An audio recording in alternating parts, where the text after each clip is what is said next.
pense que même dans les pires scénarios qu'on avait formulés au préalable, jamais on aurait imaginé qu'une telle violence allait s'abattre sur la RCA. Est-ce qu'il faut demander plus d'intervention internationale, moins d'intervention internationale? Est-ce qu'il faut dire le mot génocide pour que tout ça s'arrête? Ou est-ce que ça sert à rien de dire le mot génocide? Ou est-ce qu'il faut dire autre chose? Si demain, il y a les forces de protection qui s'en vont, les gens ils se font massacrer. Si demain, nous, on s'en va, on n'a pas un rôle de protection, mais quand même, on est là. Donc je pense que certains peut-être hésiteraient. Et encore, il ne faut pas non plus se faire d'illusions sur notre capacité à empêcher des gens à massacrer d'autres personnes.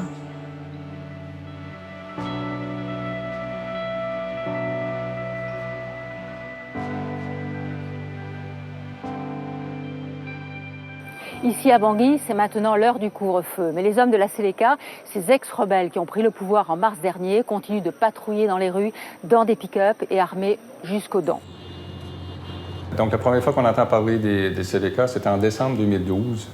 Et ils vont se manifester, ils vont attaquer en fait la RCA, le nord de la RCA à Ndélé, qu'ils vont prendre assez rapidement. Et comme ça, ils vont progresser en fait jusqu'aux portes de Bangui. En à peine un mois, ça va se faire excessivement rapidement. Et on assiste à toutes ces scènes de pillage sur assez grande échelle. Même pour les équipes MSF qui seront sur place, je pense à Cabo, Batangafo, Ndélé. Als die Seleka-Offensive begann, war MSF im Land bereits etabliert. Man hatte nicht zum ersten Mal mit Gewaltausbrüchen oder Übergriffen durch bewaffnete Oppositionsgruppen zu tun. Es war klar, dass die Dörfer sich zu Selbstverteidigungsgruppen zusammenschließen würden, da vom Staat wenig Schutz zu erwarten war. Dieses Mal aber schaffte es die bewaffnete Seleka, die Macht an sich zu reißen. Il ne faisait pas de doute pour nous que tout le pays allait être conquis par les Séléka. Est-ce que tous les pillages et toutes les exactions des droits de l'homme qui se passaient sur ce territoire, est-ce que ça allait se répandre sur l'ensemble du territoire? La réponse, bien sûr, ça a été oui. On l'a vu tout de suite dès la prise de Bangui, en fait. Et puis, ça s'est répandu sur tout l'ouest du territoire. Le quartier Boyrab à majorité chrétienne, un bastion aussi des milices anti-Balaka. Si le gros de la troupe n'a que des machettes et des arcs, un certain nombre d'hommes disposent de réelles armes de guerre.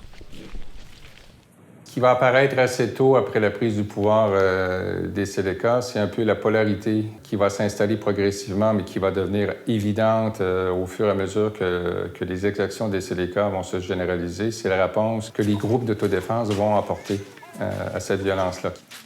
Der Name dieser Selbstverteidigungsgruppe geht auf die Kolonialzeit zurück, Anti-Balaka. Während die Seleka-Rebellen überwiegend aus Muslimen bestehen, wurde diese zusammengewürfelte Gruppierung aus Dorfbewohnern und Ex-Soldaten zu den Verteidigern der christlichen Bevölkerung. Et ça va mener à des combats systématiques entre les anti-Balaka, effectivement, et les Séléka. Pour nous, dès le départ, on peut anticiper le problème qui va survenir plus tard, donc c'est-à-dire l'accès à ces populations-là, que ce soit chrétiens ou musulmans. Als die Männer der Seleka, einige seit jeher Gegner der Regierung, andere Söldner aus Nachbarländern, wieder andere schlicht Banditen, in den Dörfern ankamen, plünderten sie Häuser und brannten sie nieder, verwundeten und töteten Einwohner. Häufig blieb den Dorfbewohnern nichts als die Flucht in den Busch. Sie versuchten, irgendwie zu überleben und waren ohne jeglichen Schutz.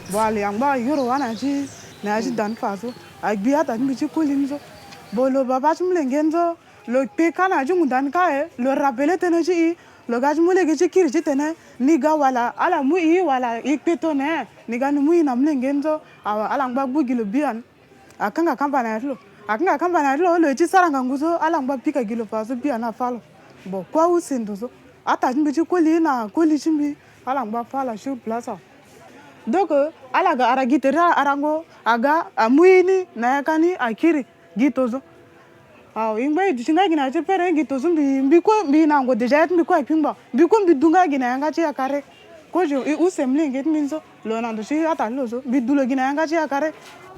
Wer in den Busch flüchtete, hatte nicht einmal zu elementarster Gesundheitsversorgung Zugang. Um hier zu helfen, startete Ärzte ohne Grenzen im Osten, in Bria, ein Programm zur Behandlung von Kindern, insbesondere während der Malaria-Hochsaison. À la suite des événements politico-militaires du début d'année, beaucoup de centres de santé ont dû fermer, beaucoup de personnel médical a dû partir de la région. Il y a aussi un problème d'acheminement des médicaments.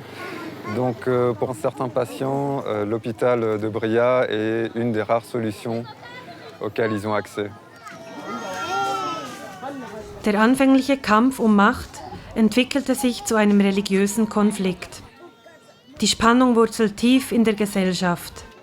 Niemand, auch die MSF-Teams, die Christen und Muslime in denselben Spitälern versorgten, ahnte jedoch, dass es zu solch massivem Hass zwischen den Gemeinschaften kommen könnte. Nous vivons ensemble à Carnot.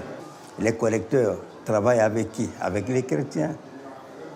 L'exploitation, ils le font ensemble. Ils s'aident dedans entre eux. Et ils se sont mariés entre eux. Il y a des cousins, il y a des cousines. Maintenant, entre eux, on n'a pas su ça. Et nos parents ont grandi ensemble, ici.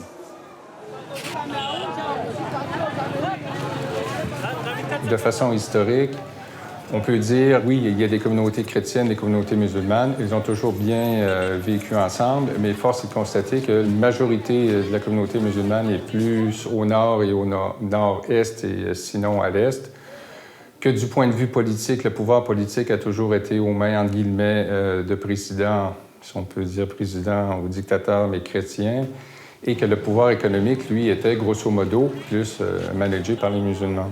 Il y avait peut-être un peu un terrain qui pourrait être propice pour tout ce qui se passe aujourd'hui, mais encore une fois, sur l'ampleur que tous ces événements-là ont pris et les répercussions qu'il y aura pour le futur, je pense que bien malin aurait été celui qui aurait pu prédire tout ce grand désastre, en fait.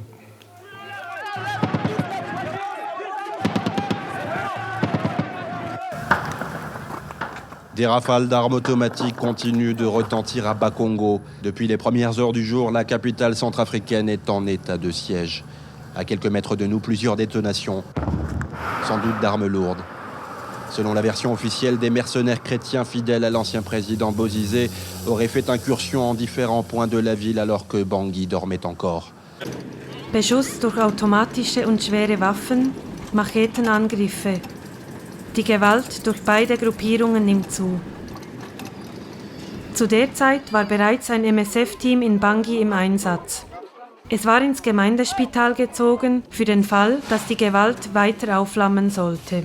Die Mitarbeiter konnten nicht ahnen, was ihnen bevorstand. Le 5 décembre au matin, on a été réveillés par des tirs plus que nourris qui ont commencé, je ne sais pas, vers 5h ou 5h30 du matin. Et après, je dirais jusqu'à 9h, mais en fait, je n'ai pas vraiment une chronologie de cette journée. Parce que très rapidement, on s'est dit qu'il fallait qu'on aille à l'hôpital communautaire où on était donc déjà installés depuis quelques jours. On avait un peu prévu que les anti-Balaka allaient finir par attaquer Bangui, mais encore une fois, on n'avait pas prévu que les anti-Balaka seraient si, je dirais, nombreux et mieux organisés que ce qu'on était habitué de voir.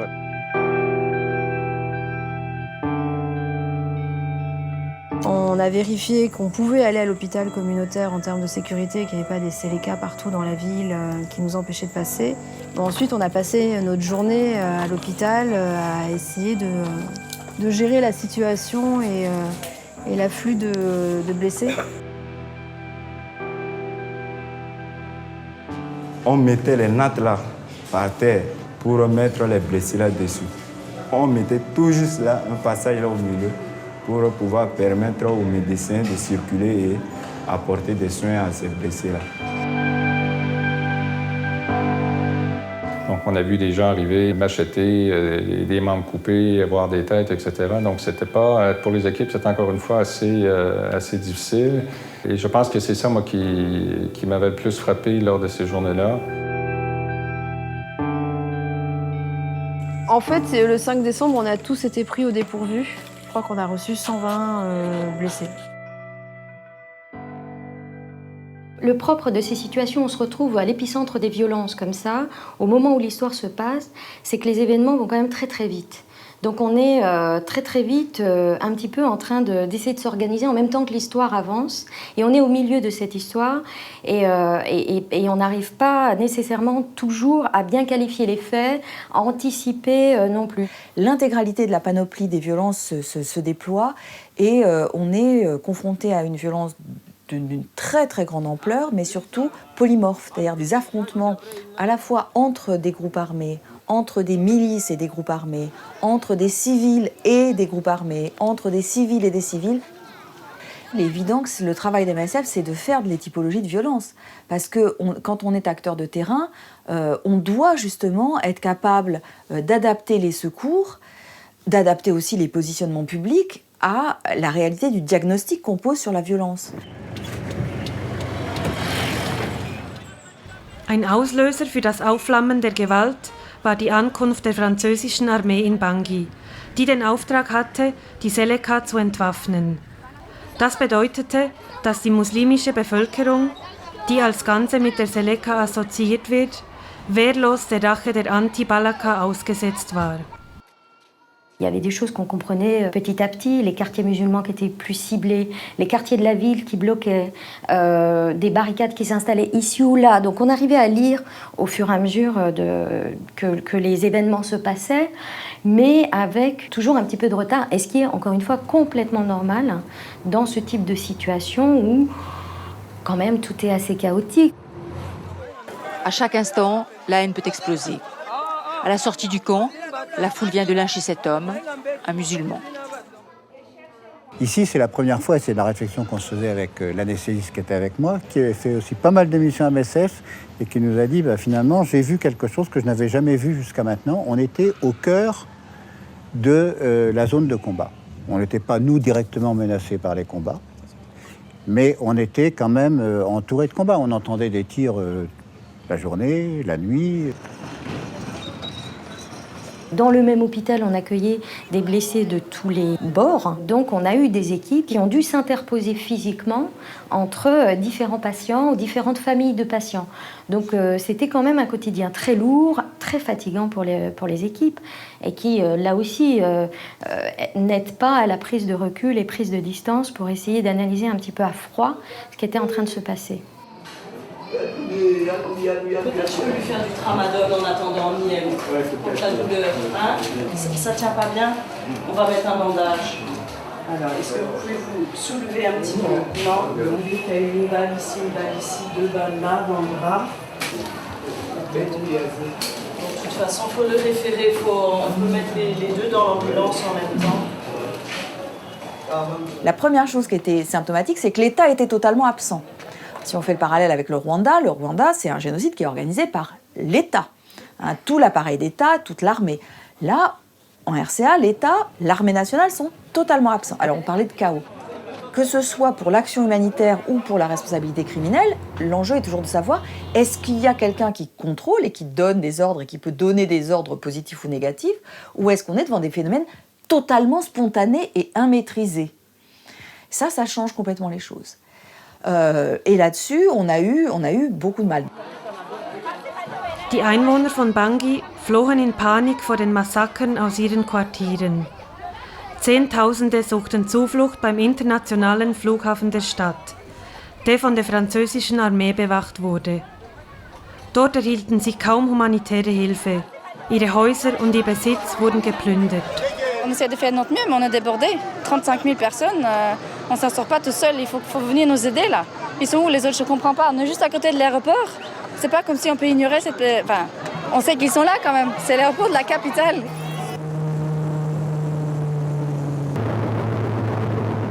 Le 10 janvier, le président Jotolia a démissionné. Et là, vraiment, on a eu l'impression qu'il y a eu un renversement de situation, notamment dans l'Ouest, où les Séléka fuyaient et remontaient vers le Nord, mais pratiquaient la politique de la terre brûlée, donc piller, voler, brûler les villages. Et ensuite, donc, les populations chrétiennes qui fuyaient en brousse. Et ensuite, les anti-Balaka qui arrivaient dans les villages et qui ciblaient plus spécifiquement les populations musulmanes. Donc là, c'est vrai qu'il y a eu une énorme inquiétude sur les violences parce qu'on n'était plus au stade des exactions qui étaient nombreuses. La question ne se pose même pas, ou des pillages, mais on en était presque à se demander est-ce qu'il ne va pas y avoir des massacres d'une communauté tout entière. On n'avait pas de militaires, il n'y avait personne, aucune intervention MISCA ni Sangaris était là à l'époque. C'était pour moi le moment le plus violent. C'était celui-là. C'était cette semaine où on ne pouvait rien faire, on essayait d'intervenir, on arrivait. MSF, mais voilà, après toutes les 20 matins, il y en a 7 qui sont exécutés dans une cour, pas loin. Un autre qui a été exécuté sur la place là-bas, donc c'était... Je pense que c'est plus cette violence-là qui m'a traumatisé, c'est peut-être le terme, mais... Assez étonnamment, j'étais content de voir des militaires arriver pour la première fois de ma vie. Voilà.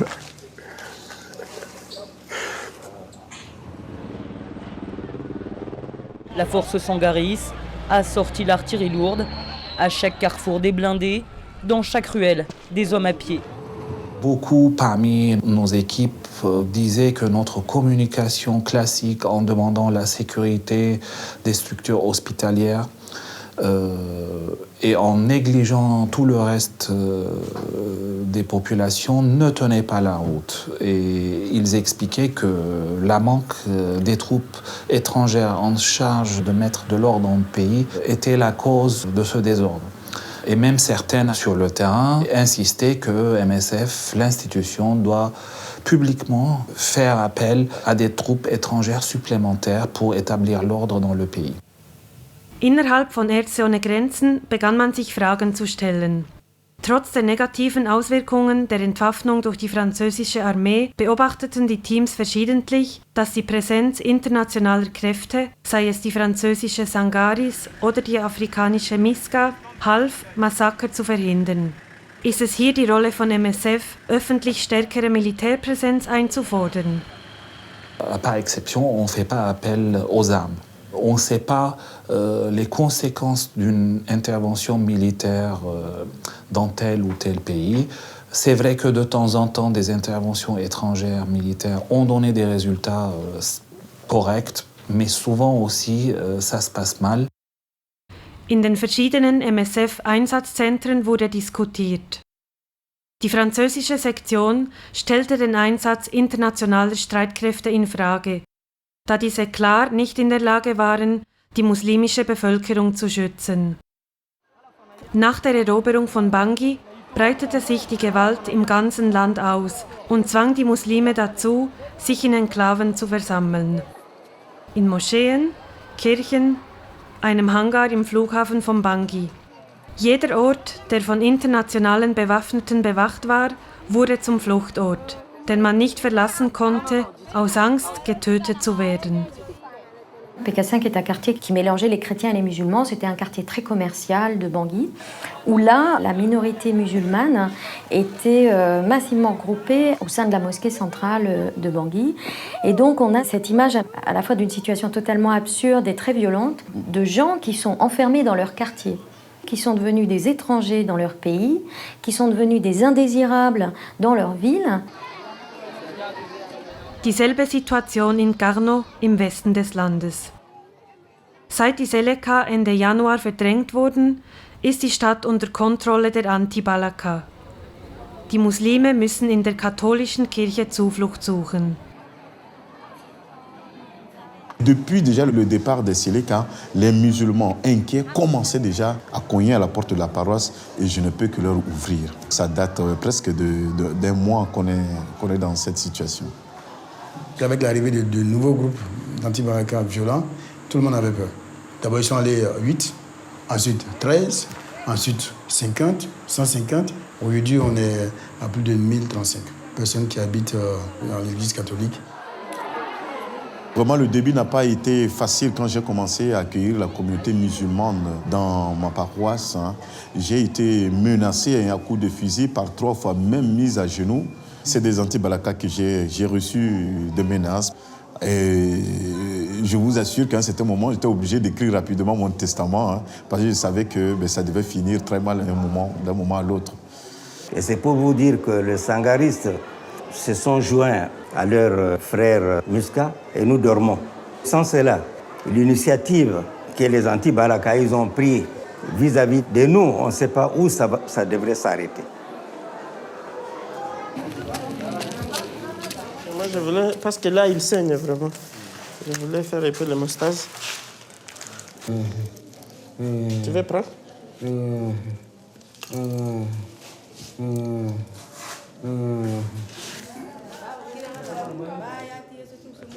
Papa, tu t'appelles comment? Je m'appelle Auguste. Auguste? Tu as été blessé quand? C'était quand? Die Spaltung in Carnot hat direkte Auswirkungen für das MSF-Team im Spital. Wie sollen verwundete Muslime evakuiert werden, wenn sie medizinische Nothilfe brauchen und nach Paua oder Bangui verlegt werden müssen? Ce jour-là, c'était vraiment une journée très chaude ici à Carnot. On devrait évacuer 4 blessés à Bangui, dont des musulmans. Et on sait que la tension est tellement forte, c'était tellement difficile de faire passer les musulmans dans le fief des Anti-Balaka pour atteindre la piste. C'est le seul passage. C'est plus facile ici, on va mettre un brancard. D'accord, mais lui, il faut... 8h30, échange de coups de feu devant l'entrée de l'église. Un élément de la MISCA blessé par balle. Les militaires MISCA, ils sont très tendus. À 50 mètres de là, plus de 50 hommes armés anti-Balaka qui sont prêts, qui disent on va attaquer l'église. Il faut passer pour aller sur la piste. Donc on arrive, ils bloquent la voiture, les deux véhicules. Non, l'élément de la MISCA ne passe pas. L'élément de la MISCA ne passe pas. Il dit mais il n'y a pas d'élément de MISCA dedans, il n'y a pas de militaires dedans. Je suis descendu, j'ai négocié avec le chef qui était là. Ça a duré 10 minutes. J'avais tout autour de moi, à l'aérodrome, une bande de Balaka qui me menaçait d'immobiliser l'avion ou je ne sais quoi. Donc c'est des grands moments de solitude parce que bon, tu es tout seul avec tous ces gens, des Indiens, quoi. Habillés avec des perruques et...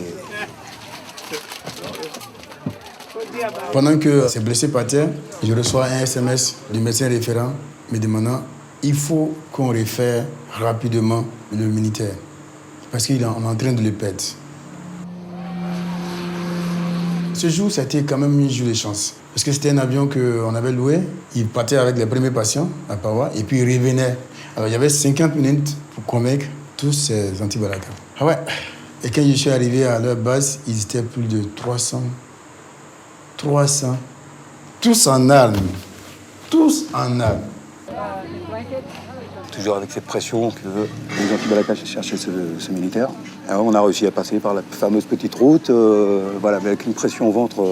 Je l'ai trouvé long, le décollage. Ils font chauffer leur moteur un peu trop longtemps dans ces moments-là. Tu vois.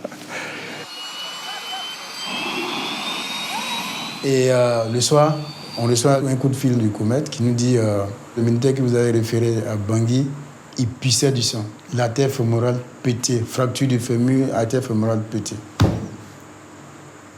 Mais vous l'avez sauvé. On était tous contents. On était tous contents d'avoir sauvé la vie de ce monsieur.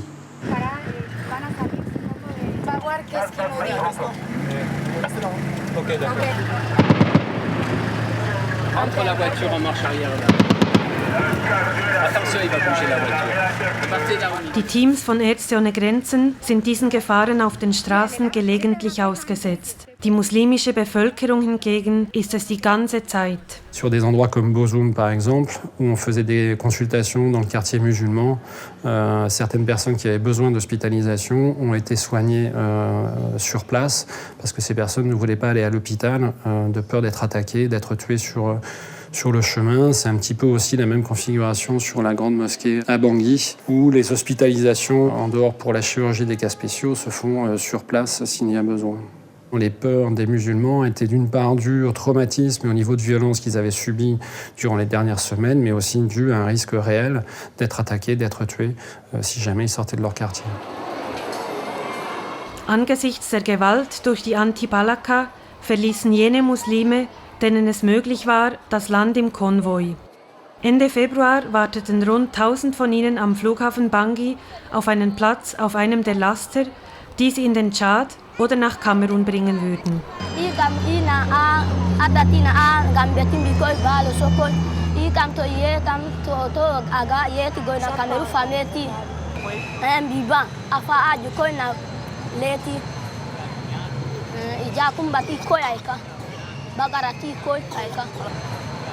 2 days ago, 1,800 people left at the same time. Now, you have the feeling that their souls are still around. You see left behind belongings which they could not take on their means of transportation when leaving the camp, but they are now gone. It feels very empty. I feel very sad. There were patients I have seen every day, and now they are gone. They are now on the road out of the country. We know that convoys are attacked, and so I wonder, I think, how they're doing on this very dangerous way.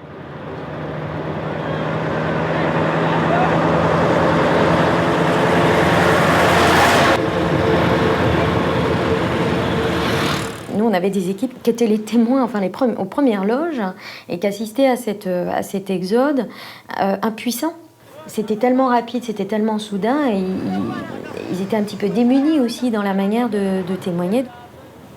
On a utilisé ces qualificatifs-là, d'exode, d'évacuation de certaines populations, fuite en masse, des choses comme ça. On avait un petit peu de mal à passer l'étape de est-ce que c'est une purification ethnique, est-ce qu'il y a une intention vraiment systématique.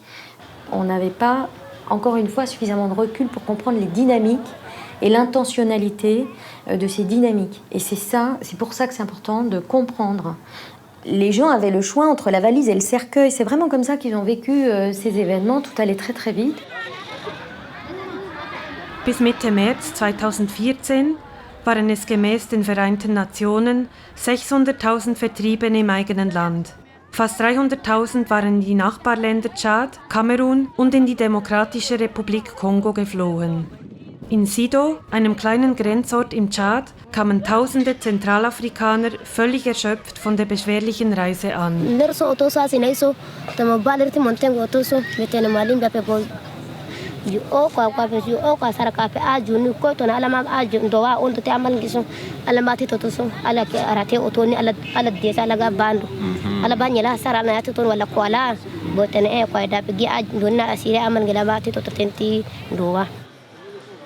Endlich in Sicherheit im Tschad gab es ein neues Problem. Die benutzten Konvois waren Teil einer Operation zur Evakuierung von tschadischen Bürgern. Plötzlich wurden sie als tschadische Bürger, die heimkehrten, betrachtet, nicht als Flüchtlinge. Nous, ce qu'on a vu sur le terrain, c'est que l'essentiel, l'écrasante majorité des personnes qu'on a rencontrées se réclament être centrafricains. Le dispositif d'assistance est souvent organisé par rapport au statut des gens. Par exemple, le commissariat aux réfugiés a un mandat spécial pour les réfugiés. Ça ne veut pas dire qu'il ne peut pas aider d'autres personnes, mais il a des obligations, pas seulement une possibilité, mais une obligation d'aider les personnes qui fuient leur pays en raison de persécutions. Les considérer comme tchadiens, ça permet un peu de se défausser de ses responsabilités, ça ne les fait pas exister, alors que ce sont aujourd'hui des personnes en grand besoin, qui ont besoin de secours, et ces secours ne sont pas déployés. Kamerun, Tschad, Demokratische Republik Kongo, Ärzte ohne Grenzen arbeitet dort, wo die Flüchtlinge sind. Ebenso in über 15 Projekten in Zentralafrika. Eine massive Präsenz, die MSF zu einem leichten Ziel macht. Seit der Machtübernahme durch die Seleka wurden mehrere Büros geplündert, Autos und Geld gestohlen. Dans l'ensemble, on est respecté, les gens nous connaissent, mais il faut être tout à fait conscient de la situation. Et à Bangui, il y a quand même des gens qui commencent à parler en disant « mais vous êtes des faux, vous appuyez les musulmans ». Donc, ok, ils nous connaissent, ils savent qui on est, mais ça ne veut pas dire qu'il ne faut pas faire attention et pas réexpliquer régulièrement les messages sur le respect de l'impartialité et l'indépendance et la neutralité. Die Sicherheit der Teams zu gewährleisten, verhandelt MSF mit den verschiedenen Gruppierungen, die ihre Einsatzgebiete kontrollieren. Am 26. April empfing das Team in der nördlichen Stadt Bogila mehrere Anführer im Spital. Plötzlich drangen gewaltsam Ex-Seleka-Rebellen ein und erschossen 18 Menschen, davon 3 MSF-Mitarbeitende. Aujourd'hui, on a des arguments du style « oui, mais ce sont des groupes incontrôlés ». Ça, c'est quand même un argument sur lequel on doit aussi retourner en termes de négociation humanitaire, parce que des groupes incontrôlés, c'est pas possible. C'est pas possible pour la population, c'est pas possible pour nous. Je pense qu'il faut le dire clairement, on peut pas se déployer, on peut pas établir des opérations de secours là où il n'y a pas un minimum de contrôle par des groupes armés. Il faut qu'il y ait un engagement, une négociation avec l'acteur de secours. Den muslimischen Flüchtlingen in den Enklaven Hilfe leisten. Die Auswirkungen der Regenzeit bewältigen, unter denen Zehntausende Lagerbewohner leiden. Den schwer erreichbaren Menschen im Busch helfen. Arbeiten, wo immer es Hilfe braucht, ohne die humanitären Helfer zu gefährden. Die MSF-Einsätze in Zentralafrika sind eine echte Herausforderung. Ein Ende der Krise ist nicht in Sicht. Nach über einem Jahr fragt sich Ärzte ohne Grenzen, wie arbeiten wir unter diesen Bedingungen weiter? Ça pose un défi opérationnel immense d'être sur le qui-vive tout le temps, sur des urgences ou sur des violences qui peuvent éclater à brûle-pourpoint à différents endroits du pays. Vu les conditions de déploiement, la sécurité, vu les volumes ressources humaines et financiers engagés, est-ce que MSF peut maintenir cette voilure dans un pays comme ça pendant encore longtemps? Je ne suis pas sûre. Il va falloir se gratter les méninges beaucoup pour essayer de trouver une façon un peu inventive si on veut durer sur le long terme sur ce pays. Et ça va être des discussions difficiles et des choix difficiles. Ok. Est-ce que tu as mal?